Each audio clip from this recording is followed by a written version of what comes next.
Welcome to the online lecture for personality assessments. So we're going to overview personality, talk about objective measures, projective measures, and behavioral assessment broadly in these set of lectures. So again, we're looking at assessment, and whenever we're assessing anything, I want to remind you that there's a purpose to it. We're trying to predict future behavior. We're trying to make determinations and decisions, sometimes clinical decisions, sometimes organizational decisions, sometimes educational decisions, based on psychological measurement. So in this case, we're mainly looking at the psychological measurement of personality. And personality assessment kind of broadly can be broken down into a couple of fields of what we're using it for. First, we can use personality assessment to kind of determine what is a clinical norm of behavior. So basically, what behaviors, what personality traits are considered within the range of normal function in a particular culture. And it is somewhat culturally based, so different cultures have different expectations. Someone who's considered to be of average extroversion in the United States, for instance, might be seen as being overly extroverted in Japan. There's different cultural, basically, norms of behavior. But once you actually identify what are the culturally normed behaviors of personality, this also allows us to make clinical decisions of when various people may actually be outside of that range. So, personality disorders. And usually that's, again, a match of a particular personality trait that is outside of the range of normal behavior for that culture. We can also use personality assessments to help us make vocational and hiring choices based on kind of a person environment fit. That if we know that a particular company or a particular school has a large number or a kind of a personality profile, most of the people that work there or most of the people that go there fit this particular personality profile. Measuring people's personality would let us have a pretty good idea of predicting how well they'd fit in that environment. So, for instance, when I actually take personality assessments, one of the things that often comes out in assessments of my personality is that I'm fairly directive. So I tend to take charge, and I also am not the best person at working in groups. So there has been a couple of jobs that I've applied for that I have not been selected for based on a personality assessment, and that personality assessment told them this person is great working by themselves, great getting projects done, and great in leadership positions, but maybe not so much working in a collaborative team. And unfortunately, the job that we're hiring for, that's what this person would be doing, is they would be working primarily with collaborative teams. And that's probably a fair assessment. I probably, though I could do the job, I probably wouldn't enjoy it as well, and that also means it's less likely that I would then stay with that job, that I'd have my job satisfaction. So that's primarily what we're talking about when we're talking about personality assessment. Ways to kind of determine either whether someone is functioning within the norms of that society or whether someone would be a very good fit for a particular role based on their personality. So, personality and personality assessment. Personality, the definition, an individual's unique constellation of psychological traits that's relatively stable over time. So, that's a couple of important things there. The first idea is that we have an assumption that personality is relatively stable. That means that the person's traits, these individual unique psychological traits, are fairly stable over a long period of time. Now, that does not mean that personality is a perfect predictor of behavior. A very extroverted person, someone that's very talkative, very kind of in your face, is still probably going to be fairly quiet when they're at a church or when they're in a lecture. So personality often is a function of both the personality and the situation. So again, take someone that's very introverted and put them into a party situation. They'll probably be more extroverted than they normally would be. But they would still be much less extroverted than someone that is normally very extroverted anyway, who would therefore thrive in that situation. So, personality traits are any distinguishable, relatively enduring way in which one individual varies from another. So, basically, any personality trait is simply an accepted construct that people can differ on. So, we can differ, for example, on friendliness. We can differ on how agreeable we are. We can differ on how open we are to new experiences. And those are examples of personality traits, clusters of behaviors that basically kind of indicate an overall worldview or the way someone frames how they view the world. And then finally, we have personality type. the personality type is when we have a particular pattern of traits. So personality is all of the traits. Personality traits are individual distinguishable traits that we can kind of measure separately and differentiate people from each other on. So, for example, in the Big Five, agreeableness. People vary on how agreeable or not agreeable they are in general. And a personality type is a combination of those traits that basically creates a pattern that allows us to identify a category of personality from basically a taxonomy of personality. So a taxonomy just means a combination. So for instance, someone that is very high in conscientiousness and also very high in agreeableness and very low in neuroticism would be a very friendly, very detail oriented, and fairly emotionally stable person. That would be a cluster of traits that's telling us about that type of person. And a lot of times when we're looking at personality and vocational psychology, that's one of the things we're looking for. Is that a lot of times there will be an understanding of this is the particular personality type, a constellation of traits of the type of person that does very well in this company. And that's who we want to hire for, people that match that pattern or that constellation. So personality assessment is the measure of personality, and there's different forms of ways that we can do this. One way is assessees may respond to interview questions or answers on a questionnaire or even on a computer. Some forms of personality assessment rely on actually information outside of the person. So we can both measure personality directly through self-report. We can also measure personality by having other report. So having parents, for example, rate the personality of students, have parents rate the personality of their children, teachers rate the personality of their students, or even having your friends fill out forms. And what's interesting is that when we actually use self-assessment and these other assessment techniques, we often find that we get a little bit of a difference. The self-assessments are often a little bit closer to what we wish that we were, while other assessments often are a little bit closer about how we actually behave. So for instance, my own self-assessment of extroversion, I am average. In other words, if you look at the spectrum between introversion and extroversion, when I take a self-assessment, I would actually put myself right in the middle. I'm basically, in my opinion, about equally introverted and extroverted. However, if you ask my students, my peers, my friends, my partner, my fellow instructors, most of them would probably rate me as higher on extroversion because my job requires me to be extroverted. I have to be outgoing, I have to be doing lectures, I have to be talking in front of large groups of people. So that kind of gives an idea that though internally I may not feel that extroverted, the way I behave is extroverted. Some methods of personality assessment also rely on the assessee's own self-report. When we're using a pure self-report measure, so a measure that is only asking the assessee to talk about their own personality, one of the things we'll often include in that assessment is what's called a validity scale. So remember, validity is just a word meaning truthfulness.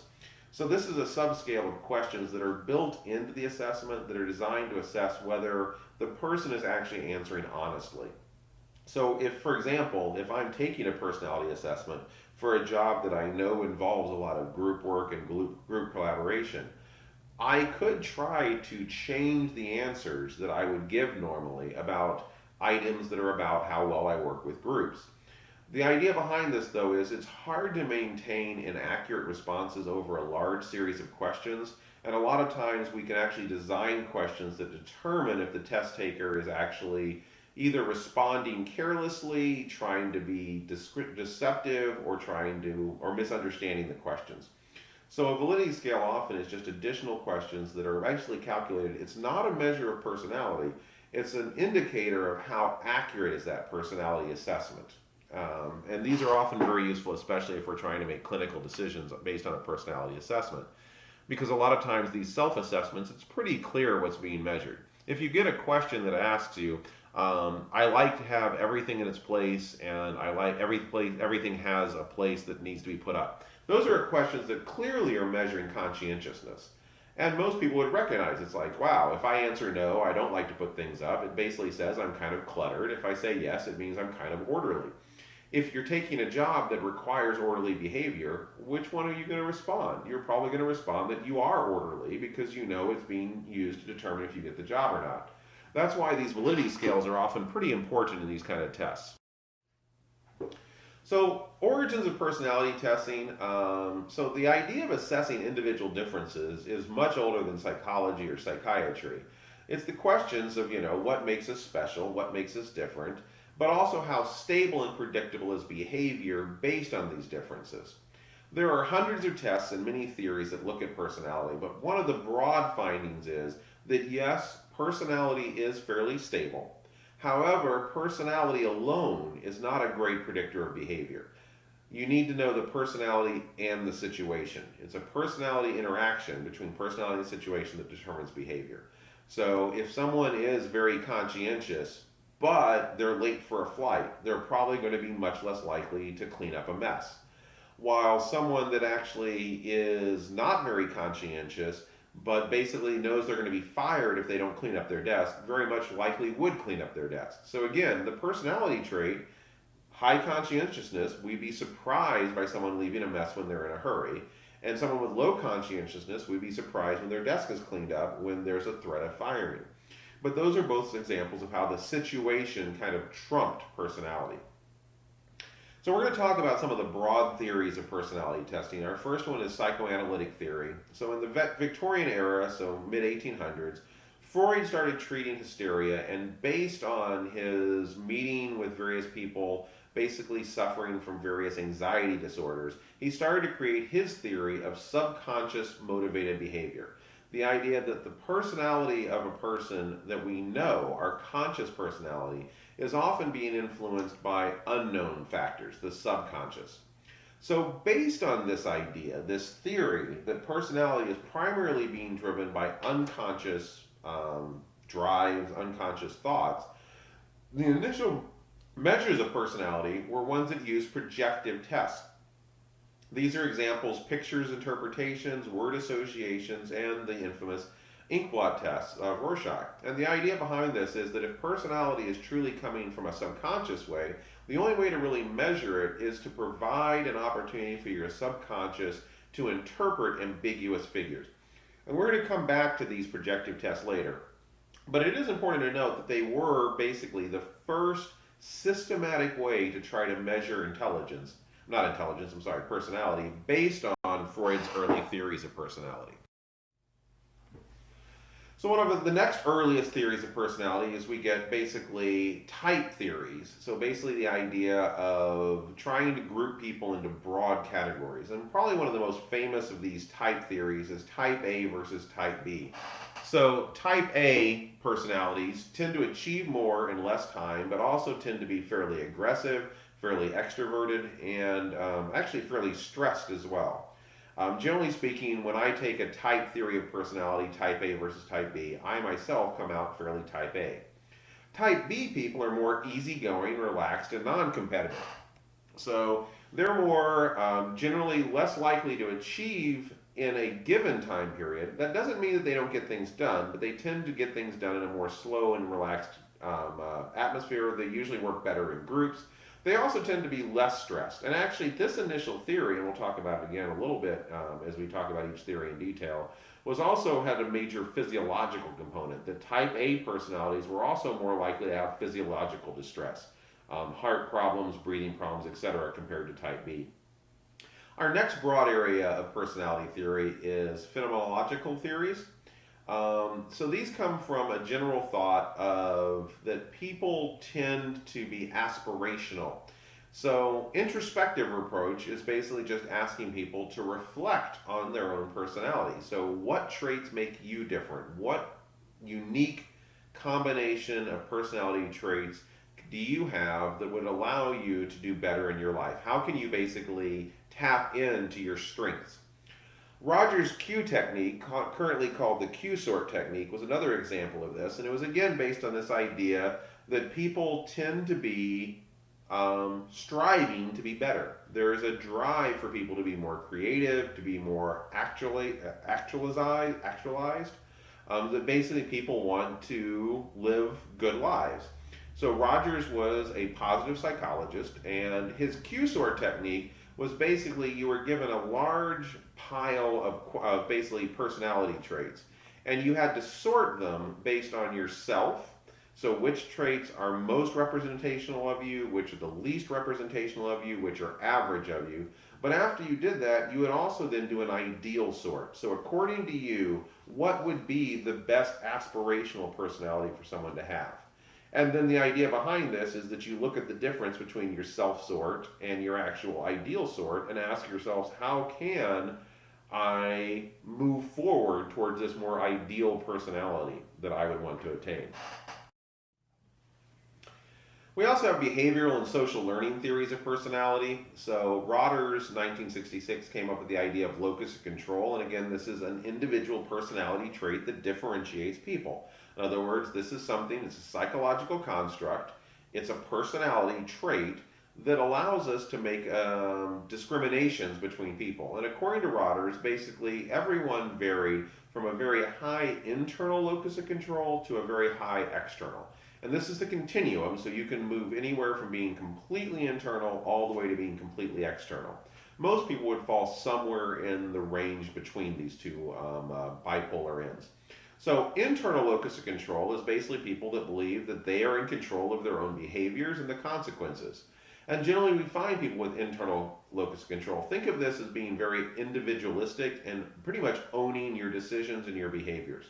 And people with high internal locus control are associated with better interpersonal relationships, so they take responsibility for what they do in interpersonal relationships, tend to do better in academic achievement, so they believe that they're responsible for how well they do or don't do in classes, tend to have a greater effort to learn, tend to have positive attitudes towards exercise, less cigarette smoking, and also lower hypertension and heart attacks. So basically, this is someone that basically goes through life saying, I can control what I do and I can take responsibility for my behaviors. Someone with a high external locus of control believes the consequences of their behavior are outside of their control. More resigned to conditions as they are, less effort to deal with health, less effort to psychologically adjust. But generally, this is also in non responsive environments. So basically, the quote unquote negatives of an external locus of control is that you are in an environment that isn't giving you cues. So if you're in a very structured environment that tells you this is how you're supposed to behave, this is how you're supposed to do, you very well may still thrive. It's the fact that you accept that it's outside forces that determine your behaviors. Similarly to Rotter's scale, we have Bandura's self-efficacy, and again, this is a single trait theory of personality, but it basically says that one of the big predictors of how well someone does in their life is defined by one particular personality construct or trait, and that is self-efficacy. Your confidence of whether or not you can achieve tasks. So if someone tells you you need to learn a new language, this is a brand new task, it's something you've never done before. If you have high self-efficacy, you would be sitting there thinking, well, it's going to be hard. I haven't ever learned a second language, but you know what? If I take the time and get the proper materials and I work hard at it, I'm sure I can do it. That's someone that has a high self-efficacy. I have confidence that given the right resources, the right support, and the right amount of time, I can achieve a task. Someone with low self-efficacy would be like, that's impossible. There's just no way I can do it. I don't see how I can do it. And again, you can kind of determine that those two attitudes are going to be a pretty big predictor of success in the behavior. So as we move forward with the origins of personality, we start to get to the first theories that start to really define beyond just but basically two-level traits. So we talked about, for example, locus of control, either internal or external. Bandura's self-efficacy, you're either high or you're low. We talked about type A versus type B.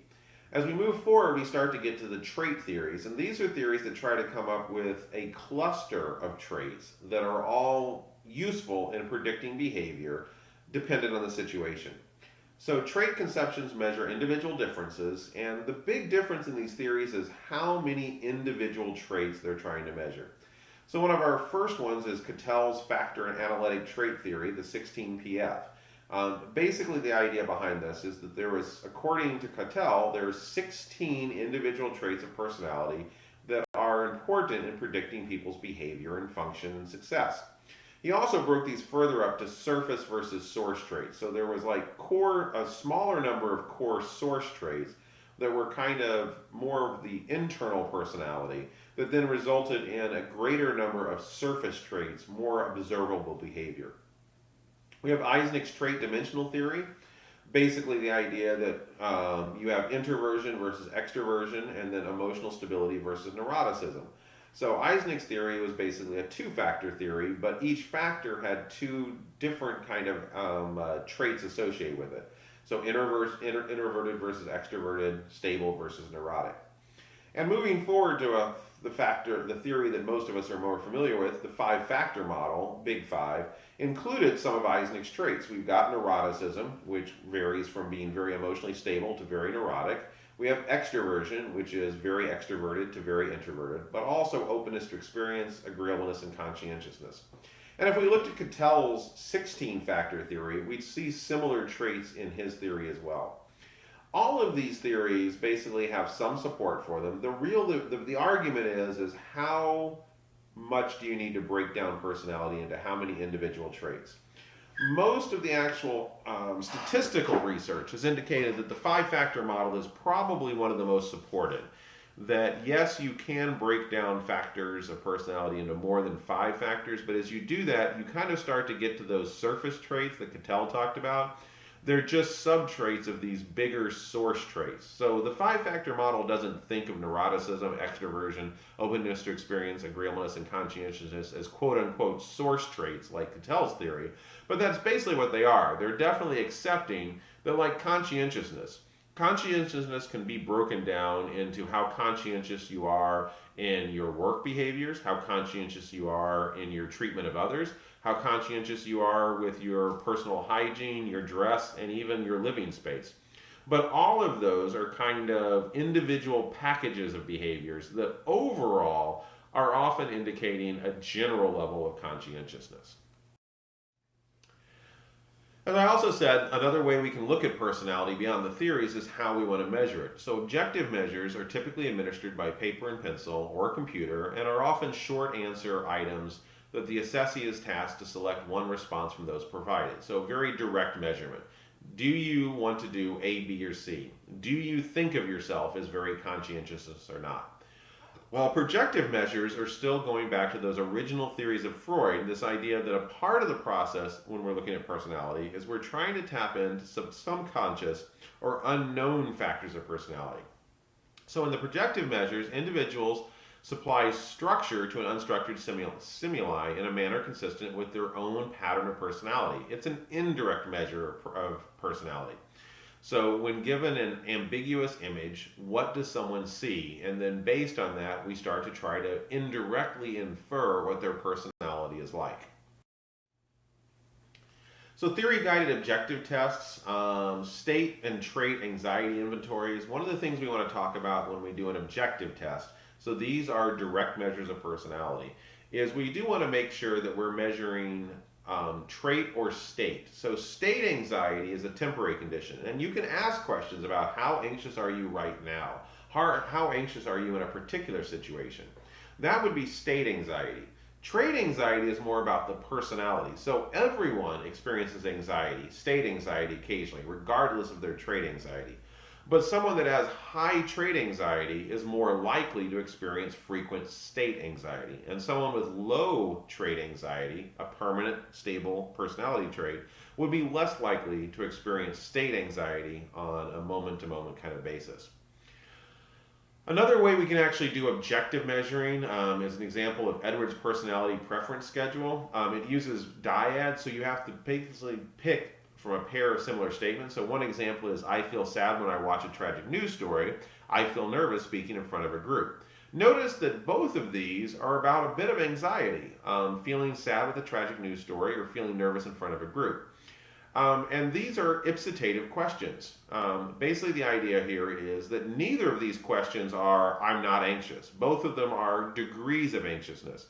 And this is another way to try to actually use a direct test of personality that keeps people from trying to cheat the system or come up with only pro-social or socially desirable answers. The last kind of personality test that I want to talk about in this particular module is a theory-guided objective test, and this is the Myers-Briggs type indicator. It's a forced choice format, self-report. So you get a series of questions. Each one you have to choose either or questions. So you're given a whole series of which would you rather do kind of questions. It's based on Carl Jung's theory of personality and his belief that basically, theoretically speaking, the personality can be divided into four broad categories: extroversion versus introversion, sensing versus intuition, thinking versus feeling, judging versus perceiving. So, based on this, we have basically these four traits, but then we also have personality profiles based on whether you scored high or low on each one of these. So let's take a quick look at how this actually works. So here's the Myers-Briggs type indicator, and they're based on these four traits which have a high or low in each. You basically have a total of 16 possible personality profiles. Towards the top is people that tend to focus on what the future and the possibility. Towards the bottom are people that tend to focus on the present. Towards the right are people that tend to be more logical, and people to the left tend to be more personal and emotional. So, for example, an ENTJ, which is the top right, is actually what I come out on in the Myers-Briggs type indicator. And this is called the field marshal. So basically, I'm an E, an N, and a T, and a J. So I'm generally extroverted. I tend to be high in intuition. I tend to be very much on thinking over feeling. And I tend to be more judgmental than perceiving. So I tend to try to make judgments. I try to make decisions. So that's my personality. And again, this is the idea of trying to find a personality profile that you can then match to the environment that person would be well suited for. So notice that a teacher, for instance, would be an ENFJ. Capable of making judgments, fairly extroverted, fairly intuitive, but also somewhat feeling and compassionate. Look at the bottom, right bottom. We have ESTJ, a supervisor. So someone that's very thinking and judgmental, but also sensing. In other words, they're willing to kind of think outside the box a little bit, but also still extroverted. So anyway, this is another example, and we're going to talk about more examples in the following modules of various types of personalities. But this is one of our first modern theories that we still use today. A lot of companies use the Myers-Briggs type indicator. It's used a lot in vocational psychology, so kind of giving people an idea of here's what your personality profile looks like, and here's the kind of jobs that this kind of personality profile would work well with.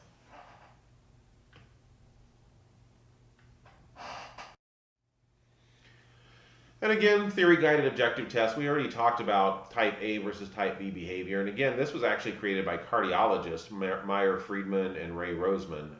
And the idea here was to find what personality traits were more likely to actually experience heart disease.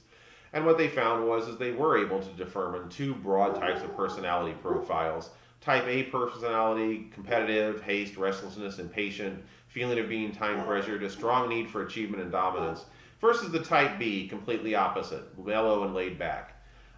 There's currently the Jenkins Activity Survey that's often used to measure type A versus type B. It's 52 items, multiple choice, and self-report. And again, this is not a bad measure of, one, it does predict health outcomes, and it also isn't a bad measure for predicting fit for organizations. So if you have an organization that is very time pressured, very much about achieving and making sure that you are being very competitive, you probably want to hire a lot of type A personalities. If you're a company that's more focused on getting along, working in groups, you probably want a lot more type B personalities in that company.